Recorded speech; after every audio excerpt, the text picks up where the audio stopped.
it was Jesus Christ. And I recognized him just like that. It was like I knew him and he knew me. He knew every mistake that I'd had ever made. He knew how much in debt I was. He knew I was failing my grades, my goals, my family. And he was exuding the most incredible unconditional love. Like it was such a tangible force of energy. I had this expansiveness of knowing everything, like universes and universes and universes of knowledge and understanding what he was doing as he was talking with me. Not with words, but I knew what he was saying. It was vast to me, because it was the solar system, compared to what I saw and witnessed, it was like the head of a pin, and the layers of dimensions and colors and star systems and planets and time and space was unique and significant. I just had no idea that there was so much out there.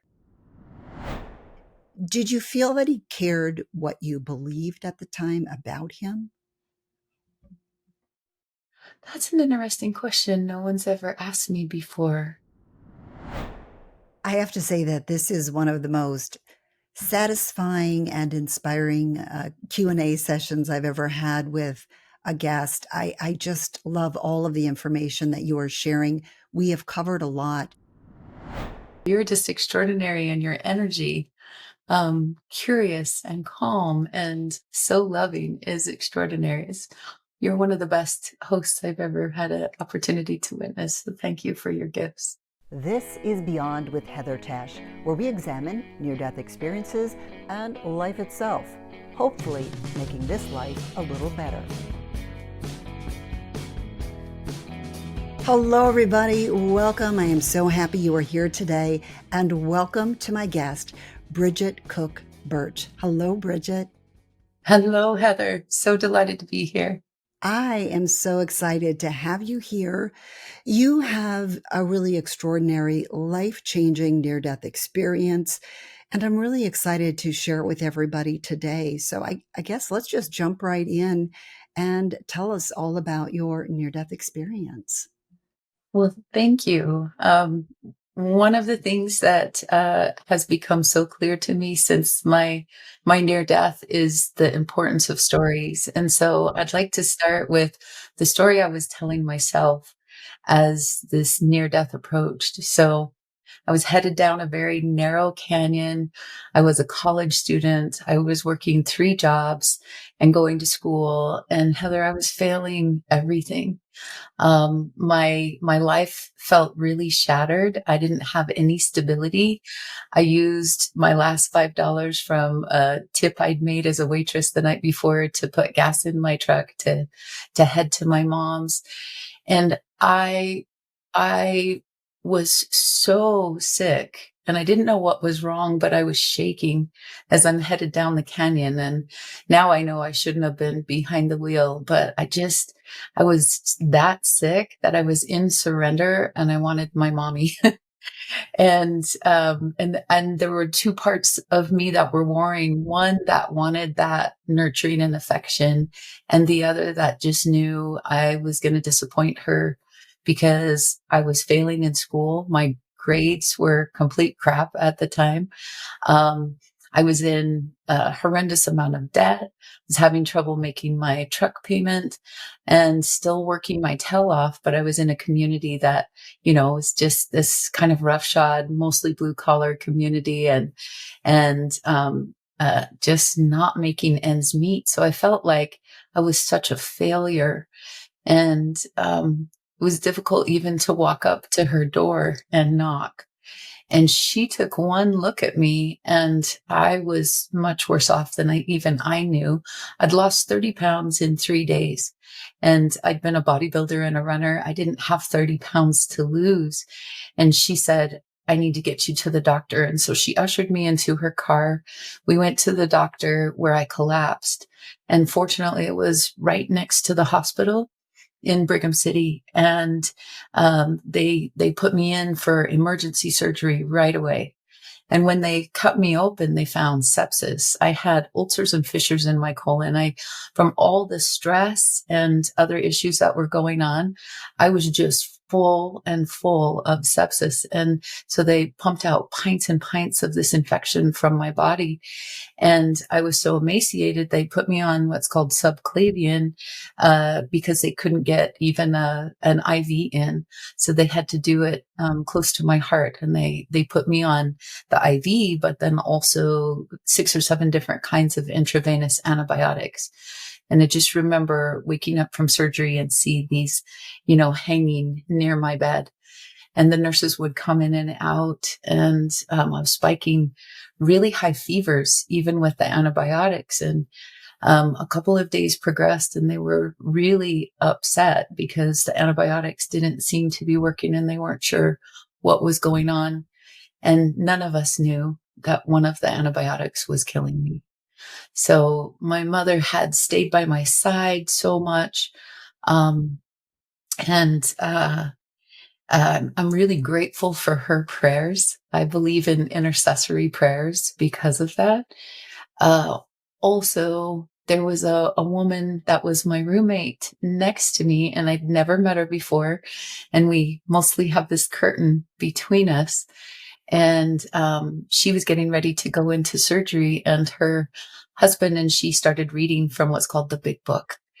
And I had been to a 12-step group for drugs and alcohol. I'd grown up around partying. I grew up Catholic in Brigham City, but it was the 12 steps that brought me back to God after a very rough road. And so I'm listening to just some of these words that brought me just this tiny little bit of comfort in all the suffering that I was feeling and how terrible I was feeling. And, and you're not supposed to, it's supposed to be anonymous, but I had enough courage just to ask her a couple of questions and things. And I didn't know at the time that I was empathic. I didn't even know what that meant. But I had this situation where she came back from surgery and she's writhing in pain.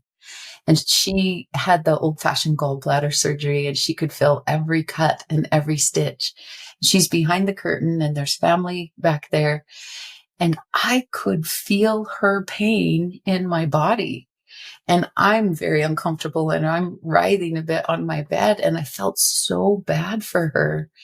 And then she had a member of her clergy and her husband, and they gave her a blessing. And I heard her sigh, and I felt the pain leave my body, and she went to sleep. And I thought, well, that's really interesting because I'd never experienced anything like that before.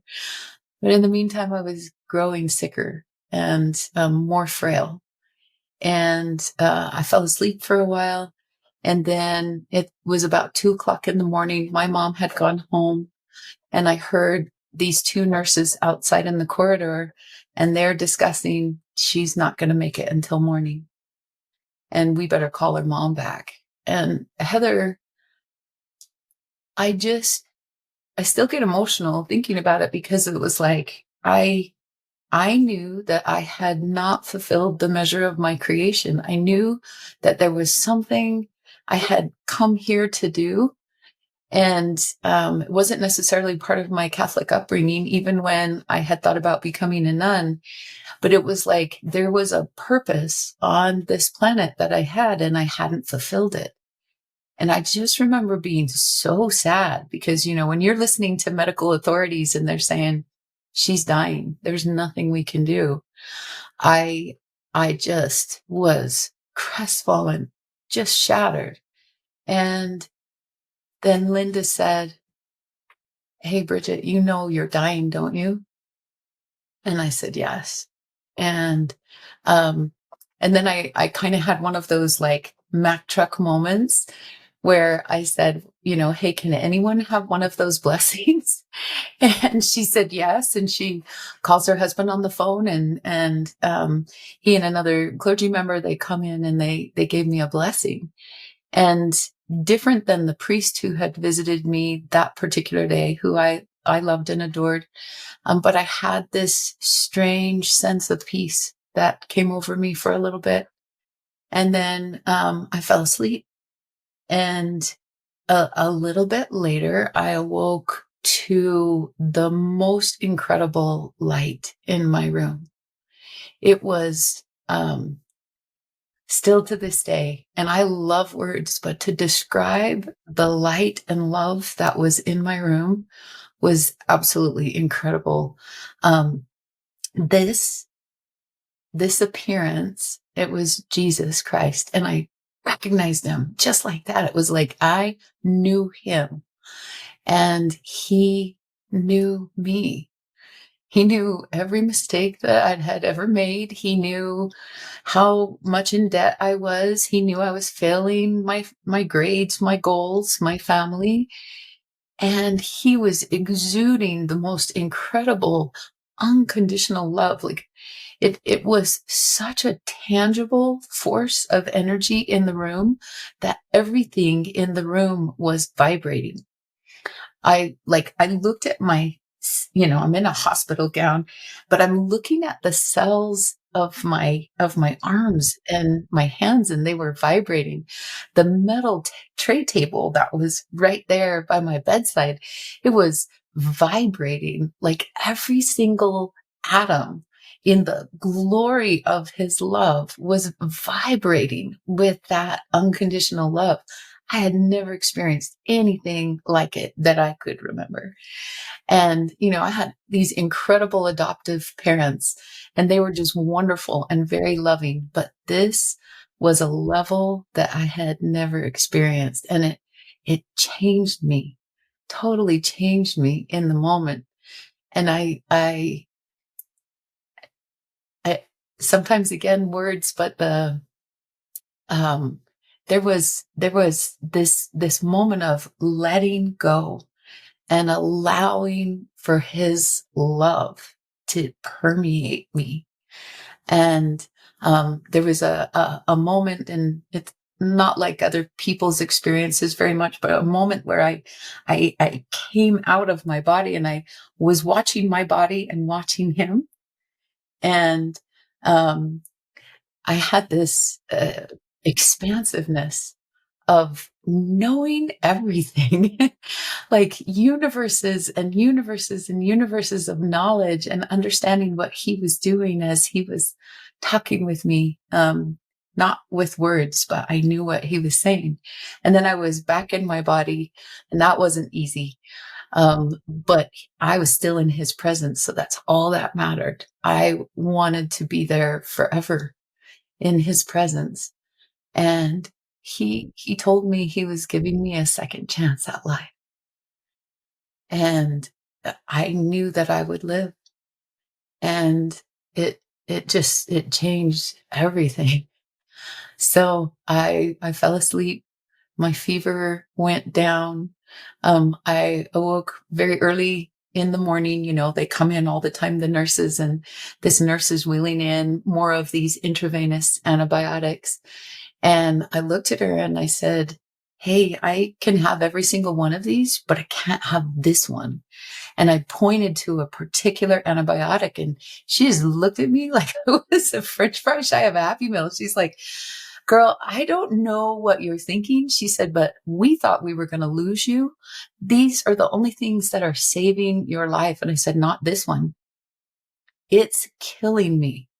And so she races off to talk to the doctor and tell him what an uncooperative patient I am, apparently. But he had other patients with near death experiences, and he came in and he asked me questions and talked with me. And then he told the nurse, "Well, we can take her off this one. She's on the rest of these and we'll see how she does." And within 24 hours, I walked out of the hospital on my own power. It was extraordinary. I was healed. Um, and I what changed the most dramatically, not just the things going on in my physical body, because I still had stress and I still would hold it there. And I had a lot to learn. I definitely was never perfected on that journey. I was still making mistakes. I was still trying to figure things out. But the story that I told myself was that I came from love and that I was loved. And I wanted to be that loving. And I could look into the eyes of anyone that I came across. And Heather, I would see love there. And for the very first time in my entire life, I could look into the mirror in my own eyes and I could see love there. And it was such a gift. And I thought, if anyone can be redeemed by love like me, then anyone could be redeemed by love. And so I set out into the world and I got to discover people's stories. Like someone discovered me when I was working at the YWCA because I loved to be around teenagers and hearing their stories and talking to them and just being loved. And I had a gentleman approach me from community learning centers and he said, you know, you're really good with these kids. And he said, I saw an article that you wrote for the YWCA. Would you come to work for me? Would you tell some of these kids' stories? And I'm like, oh, yeah, because I just fell in love with the human soul. And I got to work with some of these really hardened gang members. Mom and dad were gang members, grandma and grandpa. It was like their religion. It was all they knew. And they lived life in a box like I had, in a box of what I believed I was and only what I was capable of. And it was a box of full limitations. And I saw them. And then I would see what would happen if someone loved them enough to show them a different way and pry that lid off the box so that they could see there were more opportunities around them than maybe they ever knew. And I fell in love with that and wrote their stories, where they came from, the darkness, but then the light that started to come in the form of other humans who mentored them, who showed them, and then their own ideas. And I've been on this journey ever since. It's a beautiful journey. I know you've written many books telling people's stories now. Going back to your actual experience, you knew it was Jesus. Did you feel like you had known him previously before you had this experience, or were you just meeting him? There was a sense of, I remember you, but I don't have any memories from before. I know a lot of people do, but I don't. I don't have any memories from before. But when I saw him, there was that. It was an instant recognition, right? I remember you. I know you. And I was so floored that he knew me. He didn't care about your screw ups and he just simply loved you. And I don't know if you know the answer to this, but I'm just curious. Did you feel that he cared what you believed at the time about him? That's an interesting question. No one's ever asked me before. I get the sense, I don't know, I just felt the power of his presence so strongly, um, that I I think he realized he was superseding any beliefs that I'd had by that point. Um, and I do remember because, you know, years later, I would hear some near-death experiences where people had hell and damnation or, you know, proclamations of doom for our people if we're not careful or things like that. I felt ultimate faith in me as a person and ultimate faith in humankind. That's really what I got out of this, that there is a purpose behind all of this and that none of us are who we really, you know, who we've been brought up to believe we are. You know, all these forces around us that sculpt our stories. Um, I really feel that, you know, because he told me I was being given a second chance at life. He didn't. He didn't tell me about the antibiotic. I just woke up knowing that, but he told me I was being given a second chance. And just even like that was this completely significant gift. It was something I can never deny. And I never would want to. It was just that extraordinary. There was another being there as well, wasn't there? Yeah. So as I'm looking at you, if I was looking at him and he was front and center, there was another off in the corner a little bit, just bright. But here was Christ. So he was back there in the corner, just bright. So I acknowledged him, but I didn't know who he was. And it wasn't until years and years later I had some spiritual experiences and I recognized him as Archangel Michael. But before that, I hadn't any idea. I just felt like he was like a ministering angel or, something. But I didn't know. But I definitely knew Christ. You brought back universes of knowledge. Were you able to take some of that back with you? A minuscule sliver. It was so hard to come back in. Except that he was there. Like if he'd not been there, I think it would have been absolutely excruciating. But I felt like I was gifted to see that there's so much more than what we even have an inkling of. And I just remember how incredibly expansive it was.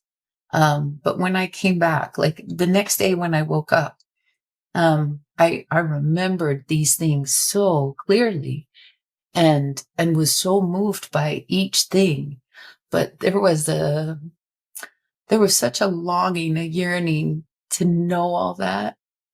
That was one of the hardest things. The other was to like not be in his divine presence, like that tangible, he's right there in front of you. There was it, like I just still wanted to be with him. It was that powerful. If he would have said, "It's your time, it's time to go," I would have I would have just gone with him.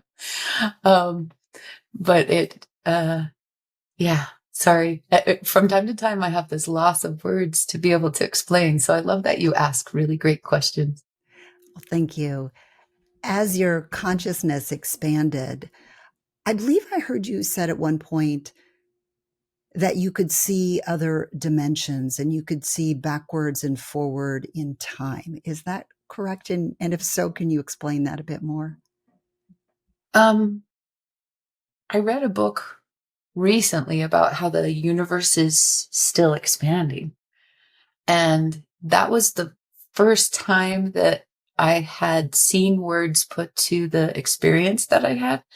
Because, when I saw it, um, there were so many dimensions and um, and I had always just thought of the universe as the Milky Way, and here's our planets, and there's this solar system, and that is like tiny, minuscule compared to what is actually there. And when I saw forward and back in time, the some of the things I saw were like the birth of sons and the dying of things. And but it was strange, like waves, where it would go it out in time and expanse, and then it would come back in a little bit, and then I wasn't out for very long. Sometimes I might read someone else's experience and go, oh, how incredible that would be to, be in all that knowledge for that length of time. Mine was very minuscule, um, but now, um, here's what I find is that I see expanses everywhere and in every human being except myself. I have to really watch because I still have stories that I carry and hold, about myself in terms of things. And I have to watch to make sure that, here I'm giving everyone else like transformation and it's possible for anyone. And I have to remember that it's also possible for me. I can be really hard on myself when I make mistakes or hurt somebody. Oh, we all do that so much. So when you say you see expansiveness in other people, what exactly does that mean? Like, say, if you're looking at me, what would that look like to you? Well, you have the most beautiful eyes. And I love to look into your eyes or someone else's eyes. And so fascinating because um, I see universes in your eyes. I also see people, including you, for potential. And it's not like that, where they used to tease girls about, oh, you just see this boy for his potential kind of thing. No, it's about like the whole expanse of divinity. I can see this really incredible thread of the divine in a person when they speak words about their stories, where they come from, where they've been, where they're going. I see the threads of those stories. I see what they tell themselves. I also see beyond that to what God sees so often. Sometimes I have to be careful because I don't I don't see the games people play in life. So I can be very naive and sometimes manipulated. I have to be careful, but I really see just the potential and the it's even hard to put into words, like the overall dynamics of what makes a soul a soul. It's exquisite. So I love looking in your eyes. I love looking into the eyes of anyone that I get to talk with. And you, yeah, we'll talk about that when we get off the phone. Okay. You you do it so beautifully because you talked earlier about meeting with gang members, telling their story. You also have written a book, I believe, about skinheads. And it's so hard for many of us to see that goodness in people, but somehow you're able to do that. And I really believe that's a wonderful gift. And I wish more of us in this world could begin to see things like that. Yeah. It's one of my daily prayers is, Lord, let me see through your eyes. Let me hear with your ears. Let me feel with your heart. And when prompted, let me speak with your words. Because it's just my view is so limited compared to his. And I want to be more like that, with myself and others. And I'll tell you, I still hold judgments just because of where I came from, and I was in a very open, loving family. And, we didn't see race or color. We saw people for people. But even then, like every person holds certain judgments. And whenever I hold a judgment, God will send me a story.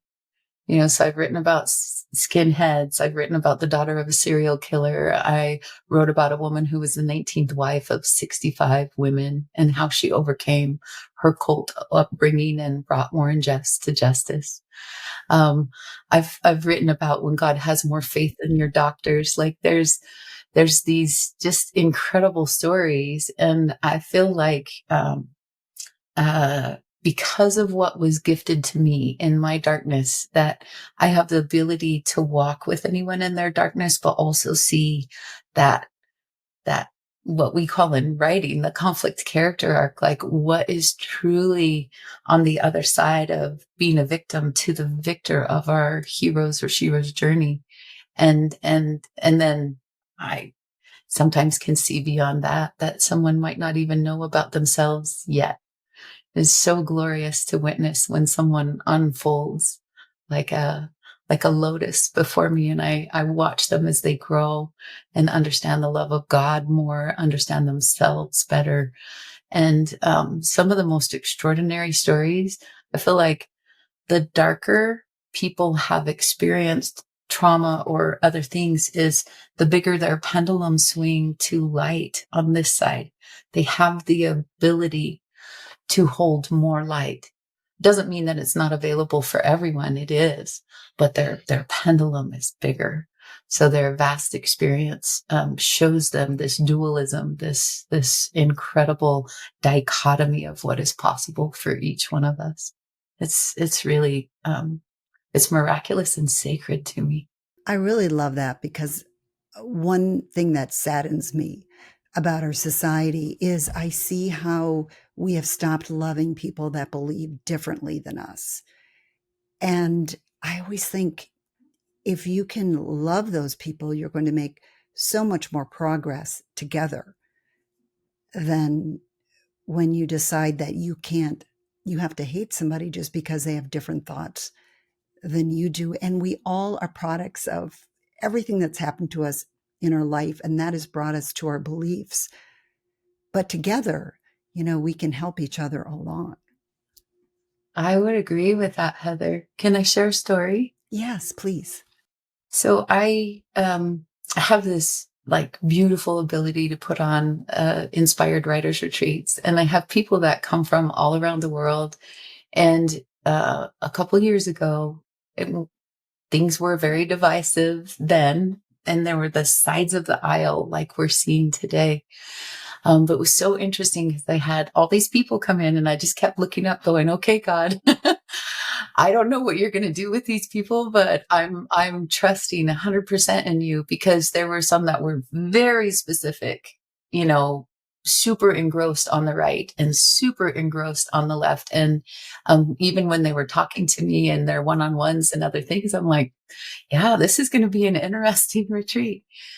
But as they shared their stories, Heather, just as you said, as they came to love each other through this deep honoring and sharing of stories. And from Thursday to Sunday morning, I saw all these people come together in this this honoring of each other, and they didn't want to leave. And they even said, if I met you on the street, I wouldn't like you. Now I love you. And then I went home, and on the way home, that was just so deeply impressed on me. And then we also got the news about the Hamas bombing of Israel. And I'm not taking any sides. What I am sharing is what I saw, again, that spectrum of what is possible for humanity in one weekend. All the hatred, and also all the love that can happen when we let down our walls and we actually listen to each other's stories and perspectives. We come back to that place where we're all human, and to be able to honor each other and our stories and our differences of opinion, I think is really, really important. So I'm so glad that you mentioned that, because that's been profound for me to see. I think on social media, we have a tendency to not see the human. And when we are in person and we can actually have a conversation, it's such a different experience. And we just need a lot more of that. So I really appreciate all of that.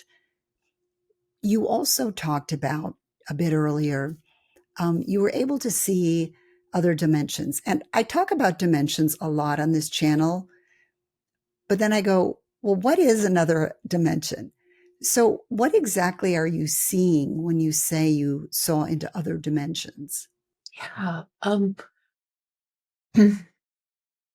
Just this is important for me to what I experienced. So colors and stars and planets, and what was fascinating to me were the layers of it. Um, and so it's very different. So what I think one of the best ways I could describe it is, how the world believed that the earth was flat and you would fall off until we discovered that it was round.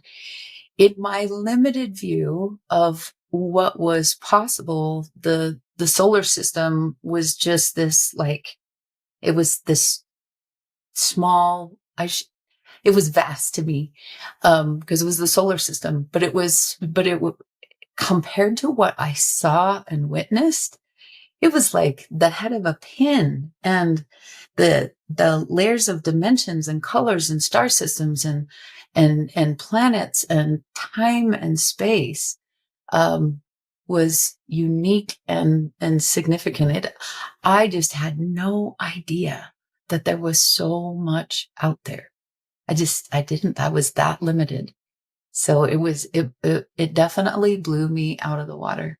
Um, we got a few years ago some pictures from the Hubble spacecraft, and there were some unique things where I was just like, oh, like a remembrance of that. Although the colors were very muted compared to what I experienced, because the colors of the star systems and solar systems and everything else, it was so dynamic, and the black was so black like velvet, but the colors were so vibrant and the light was so light. So anyway, I know I'm not doing well in the description of it because I feel it. It was such a feeling and a visceral experience in terms of that. And it also reminded me of his unconditional love. Like they were in one. It was creation, which is love, and that unconditional love that was before me. Um, they were one and the same. You are doing a great job of explaining this. And what I love about near death experiences is they really expand our view on what is there. But at the same time, you realize there is so much beyond anything that we can comprehend. And I think back to when I was a kid and, I'd imagine heaven and it would be, we'd be happy and kind of in this beautiful place or floating on clouds.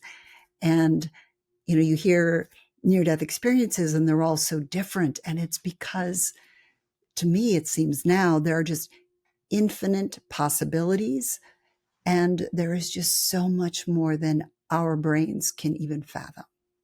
Yeah, it's so true. Thank you.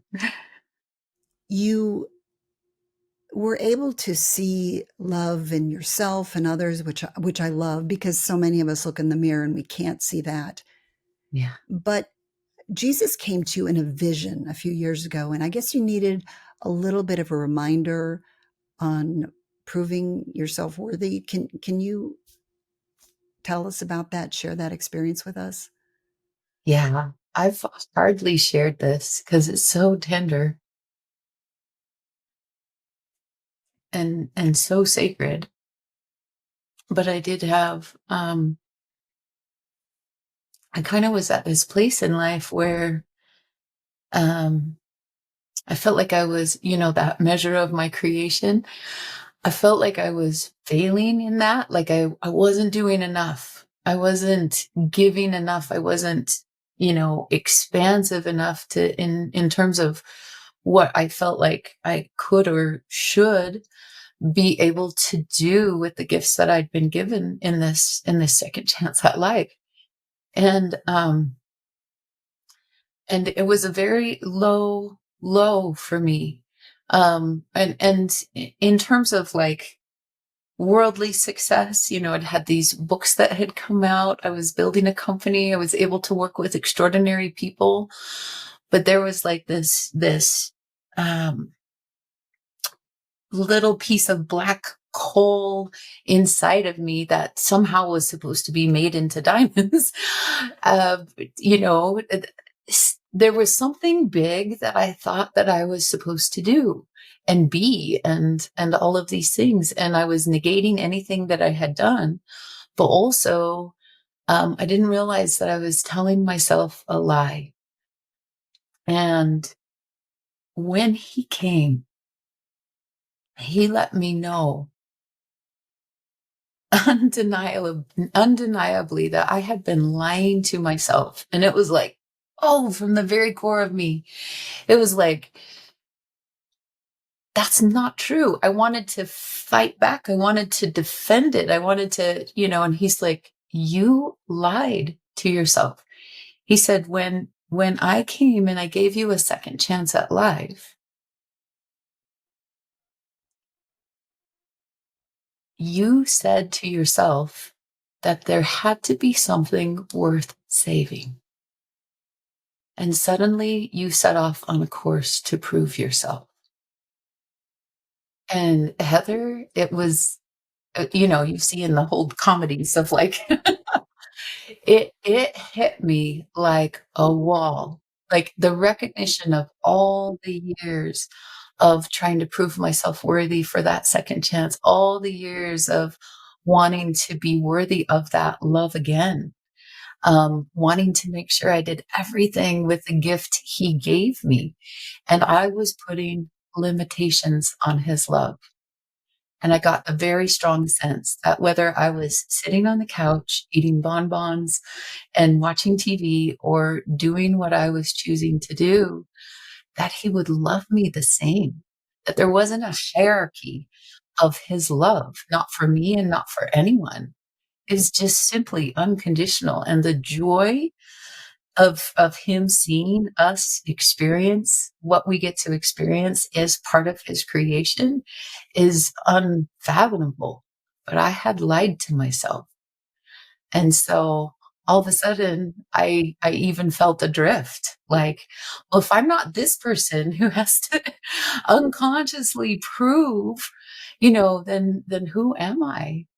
Um, but it was really extraordinary because I'd been adopted. I'd had 3 sets of parents by the time I was 6 months old. I'd carried a wound with me. And in a period of about 5 years, I found my full birth family. I have like 79 new family members. It's crazy. Um, and I had this experience with him, and now trying to come from a place of, again, that expansiveness. Like, I don't have to prove a thing, and getting back to who I really am, which is a child of God. His light shines upon all of our faces. There are no expectations. And yes, there are the joy and celebration of when we treat each other with respect because we are God incarnate. And when we look into each other's eyes, I hope that we can see more of God there. Um, but it just blew me out of the water to um, to recognize that lie, um, and now I'm working on being absolutely free of it. So it was a gift, but it was hard to hear tell me the truth. It's such a great message, though, because I think so many of us feel we have to prove that we are worthy, whether it was from our upbringing or the faith that we had, something.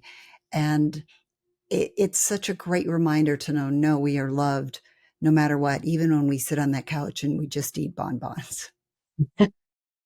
Yeah. This is not the only vision that you've had. I believe since your near death experience, you've had other visions. Are there any that you would like to share with us?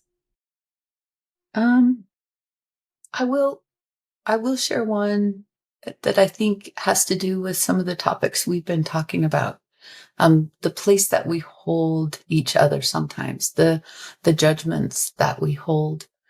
I had a situation that involved my dad who passed away, and he's come back from time to time to show me something significant. And I was in a group of people, and I was doing a guided meditation, and then I was gone. And all of a sudden, I see my dad, and he's all dressed in a tux, dressed to the nines, younger than I'd seen him when he passed away, and just grinning from ear to ear. And he would have this belly laugh. And so he's chuckling as I'm taking him all in. And then he holds out his arm, and here's my grandmother, my mother's mother, and they are dancing. She's dressed to the nines. She's in this like shimmery, fun, swaying thing. They're dancing to big band. My grandfather is over in a tux. He's just grinning, and he's watching my grandmother and my father dance on the dance floor. And the thing that was so noteworthy about that is I know that my grandparents are guardian angels. My dad has helped me with a couple of things, but my grandmother was upset with my dad for a number of years because my dad and mom grew up in Detroit, fell in love, got married, had two boys, and then he took her to this heathen land of Utah and where she couldn't see her grandchildren or her daughter on a daily basis. And she was furious with him. She took his picture down off the mantle, took other pictures, and put my mom's graduation picture back up. And my dad just said, the games we play in life. And then he showed me that prayer that I was telling you about that I say, you know, Lord, let me see through your eyes, hear with your ears, feel with your heart. Right. And he showed like me in the center of all this light. And it was very humbling and it was very powerful. And he was showing me what I was creating with that prayer. And then Heather, he showed me behind like there was all this light and then there was this black wall, just black, devoid of any light whatsoever. And it was shocking. I was like, what the heck is that? And he bade me to look over the wall, which I did. And over the wall was Melissa Moore's father, the serial killer. And he said, how much light do you think he gets inside of those prison walls? And I was just floored because I'd written about, his name's Keith Hunter Jesperson. He's the father of Melissa. He's known as the happy face serial killer. And I didn't hate him. I don't hate people, but I had withheld my love for him because I was so furious at what he had done to the women he'd killed and what he'd done to his own daughter.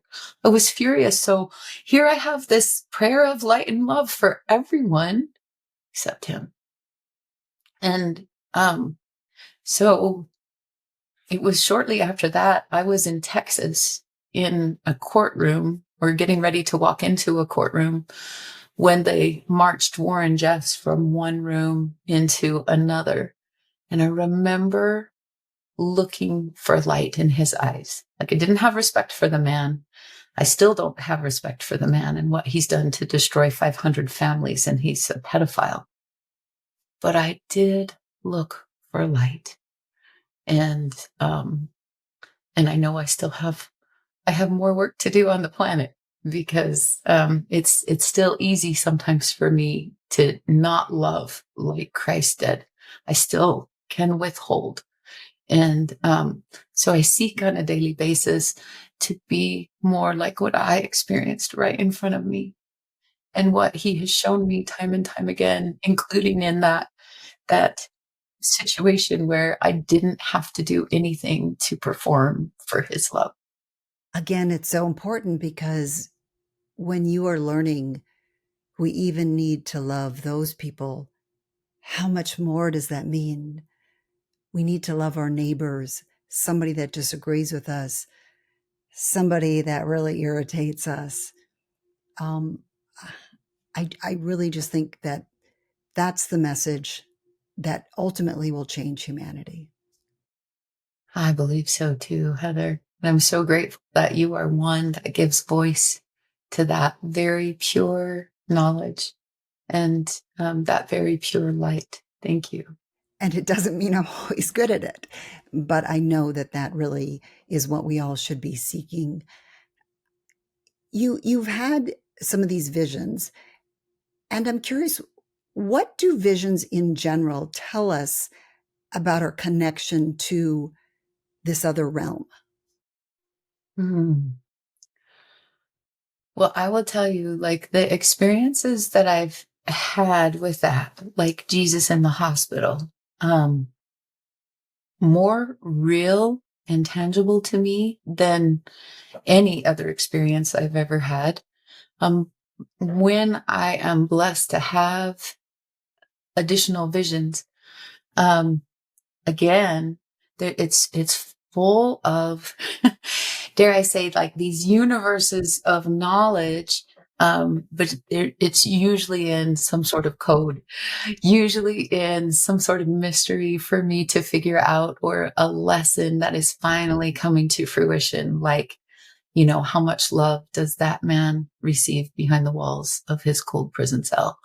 Just these extraordinary things that we're gifted to have a greater understanding of our own path in life and how to love deeper and richer. And I've listened to other people when they've had experiences, and again, I love to see the threads of the stories as they're telling me and the meaning to which they ascribe that particular vision to them. And it's fascinating to me too, Heather, because and you've got to interview so many near death experiencers, and I have as well, and shared death experiencers and out of body these last few years in particular. But I will tell you that I've noticed that people will have an immediate ascription to meaning, like, oh, it means this. But then as their life takes place on a timeline, that sometimes when they look back at that vision, they realize a greater message that was there for them. Like, yes, this held meaning at this time. It helped me on my path. I did this. But wow, there is a bigger, greater meaning here that they weren't aware of in the beginning. Because as we grow, I think our consciousness expands and we're able to see a bigger picture if we allow for that growth. And one thing I have learned about visions and life, some people call it one eternal round, but I see that we live our life in patterns, and a lot of it has to do with our beliefs. To me, I see the energy as a spiral, and sometimes, we go backwards a little bit. Um, but if we're growing, we're often, accelerating up, and we can see a bigger picture. That's why I think it's really important for us to not negate the wisdom of our elders, not negate the wisdom of the indigenous, not to negate what happens when there is a bigger collective of information and we're tied to it. We have a part to play in it, and our little individual spiral is part of a very big collective spiral of humanity learning and growing and sometimes regressing. But we have such great capacity. I have to say that this is one of the most satisfying and inspiring Q&A sessions I've ever had with a guest. I just love all of the information that you are sharing. We have covered a lot. Is there anything, though, that you have learned that we haven't covered that you would really love for the audience to know? I think just one last thing, because it encompasses everything that we've been talking about, and that is you are infinite. And you have infinite possibilities. And if the story you have been telling about yourself is of limitation, to give yourself an opportunity to expand and to begin to see the opportunities that are before you, but also before humanity. We're in a dark time where people are not treating each other with respect. And yet, oftentimes, if we look at the patterns of history and our own history, from the darkness lies the seeds of our greatest glory. And I really feel that we are on the cusp of something magnificent if we choose it. I love that. Bridget, as I said, I've so enjoyed this. I know people are going to want to find out more about you, to be able to connect with you. So tell us just a little bit about how you're using some of your gifts and how people can make a connection or read something that you've written. Well, thank you. My books are available on Amazon, some of them under Bridget Cook. before I remarried, and some under Bridget Cook-Burch. You can find me on Facebook and Instagram. My clients call me the book whisperer. My website is called Your Inspired Story. And I'm a New York Times and Wall Street Journal bestselling author. But my favorite thing is to help coach others to write their own extraordinary stories. So I've also become a publisher too, because there's so many tremendous stories and they just deserve to get out into the world. So I would love for you to connect with me. Doesn't matter if you're writing a story or not. If you just want to tell me your story, if you want to connect, if you want to be friends, let's be friends. I love that. And I will have links to how you can connect with Bridget in the description. So I'll share all of that information. We've covered so much, and I just asked you about one last thing. But of all the things that we've talked about today, if there's one thing that you really hope people take from this conversation, what would that be? Mm. Is that you are deeply, deeply loved, no matter who you are. Thank you for sharing that love, for helping to bring it to our awareness, how important that love is. I have so enjoyed this conversation, Bridget. So thank you so very much for being here today. Thank you, Heather. It's been a pleasure to be here. You're just extraordinary in your energy. Curious and calm and so loving is extraordinary. You're one of the best hosts I've ever had an opportunity to witness. So thank you for your gifts. Thank you so much. That means so much to me. So thank you. Welcome. I have had so many spectacular guests over the years, but every now and then, one comes along and I just am like, oh, I just loved that conversation. And that's how I felt with Bridget. I wish I could just shout, on the rooftops, you have to watch this one. I hope that you got as much out of our conversation as I did. There were so many things that we covered that I just thought were so incredible. And so I'd love to know if Bridget expanded any of your ideas of the afterlife, because I really enjoyed her descriptions of what she saw and just describing it to the best of her ability. There are no words to really describe everything that people see. And then another really important thing to me is just learning to see and look at everyone through the eyes of love. I feel like if we can do that, we can really change the world. And we have a long ways to go. I have a long ways to go. We all do. But it's such an important message. And when I look at social media, that always is what comes to mind is, we need to do better, to try a little bit more. So I loved that she was given this gift to be able to do that. So please write in the comments what stood out to you. I really would love to know your thoughts on this. Maybe you just want to comment about Bubbie. That is fine as well. Or a message to Bridget. You also can just say, I made it to the end. I do appreciate any kind of comment you make because it makes a difference to this channel. So again, thank you. I always say this, but thank you to everybody who watches me weekly. And also for those of you that always write a comment, it means a lot to me. And also if you enjoyed it, please give it a like and share it with a friend. I really love to get these messages out to as many people as I can. And I really count on many of you to help me to do that.